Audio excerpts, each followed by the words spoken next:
Hi, you've reached the Uneasy Silence video tutorial on the new way to install Windows XP on your Mac. You may remember this video. It's outdated.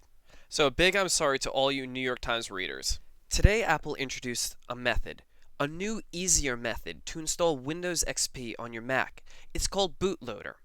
And for Bootloader to work, you need to make sure your system is completely up to date, including firmware and software. So you need to go to the Apple menu and run your software update and be sure you're running system 10.4.6.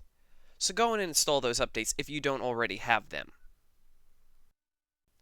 Now that we have the latest software installed on the computer, we're going to go to Apple's website and download the latest firmware. For Bootloader to work, Apple released a new special firmware for MacBook Pros, Mac Minis, and Intel iMacs. These are for Intel machines only. So navigate to apple.com, click on the Support tab, then click Downloads, and choose the appropriate firmware download for the machine that you're operating. In this case, I'm working with a Mac Mini. So download and install the firmware as the instructions say. That is a shot of the firmware installation screen. Now that the firmware has been updated, we're going to go back into Safari, navigate back to Apple's website, and download Bootloader. So we're going to go to www.apple.com, click on macOS 10, scroll down until we see the Boot Camp public beta. We're going to click on that, and then we're going to click on Download Now. Fill out the required information for Boot Camp, filling in your email address, what machine you're going to use, and reading the terms and conditions. For the purposes of this video, I've already pre-read the terms and conditions, but I highly recommend that you read the terms and conditions before you download this product.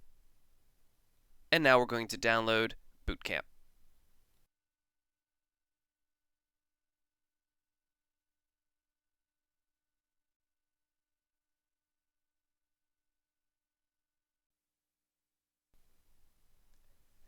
Once Boot Camp is done downloading, Safari is going to ask if you're going to auto-open the DMG file. We're going to allow Safari to do that. It's going to open up an installer. We're going to quit out of Safari, and we're going to double-click on the bootcampassistant.pkg.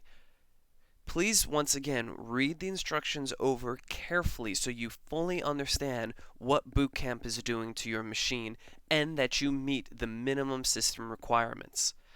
After reading that over, we're going to continue and agree to the software license agreement. We're going to pick the volume that we want to install Boot Camp on, put in our user password, if we can type it in correctly, and install it. Boot Camp loads in an amazingly short amount of time. It's a very small application.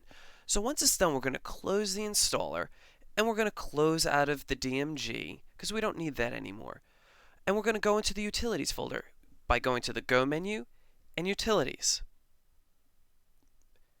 Double-click on the Boot Camp Assistant application. It'll launch. You're going to get a warning that this is preview software.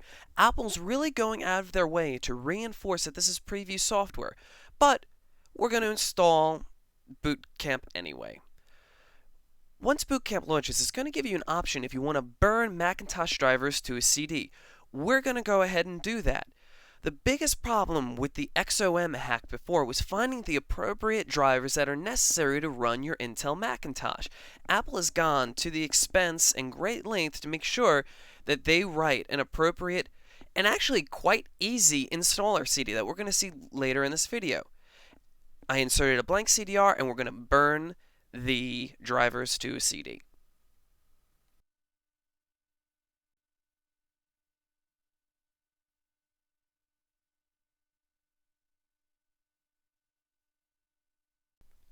Once the CD is done burning, it's going to ask how you want to partition your hard drive.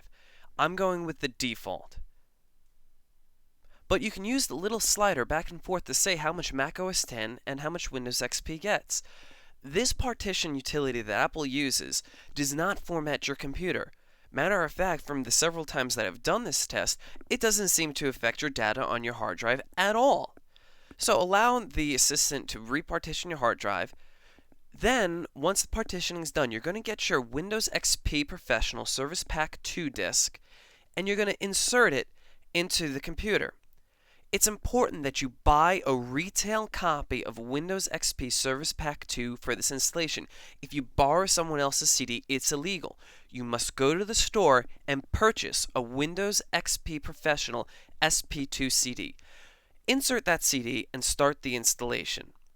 Now we're going to go through a standard Windows XP installation.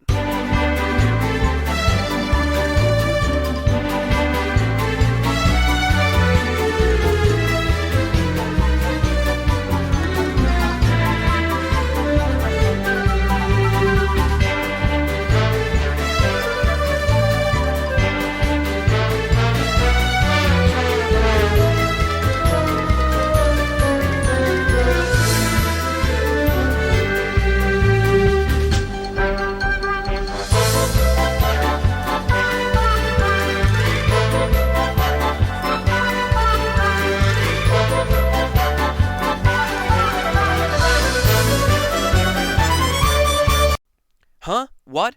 Oh, we're back. Sorry it took so long. Windows does take forever to install. I'm taking a scan off the computer monitor because we don't have drivers installed yet. So what I'm doing is I'm inserting that disk we made previously on the Macintosh that contains all the Intel drivers for Windows XP. And we're going to go through the installation process. It's a couple minute long process that requires a lot of user intervention. You're going to start up the installer, which automatically starts once you install that CD, and then the installer is going to automatically install all the necessary drivers for all missing hardware in Windows XP. Occasionally, it's going to pop up an error message saying that the driver is not signed to work with Windows 2000 Windows XP. We're just going to hit the Continue Anyway button as stated in Apple's instructions. Sometimes they hide behind the installer window, so you need to click down in the taskbar and say Continue Anyway, and continue with the installation.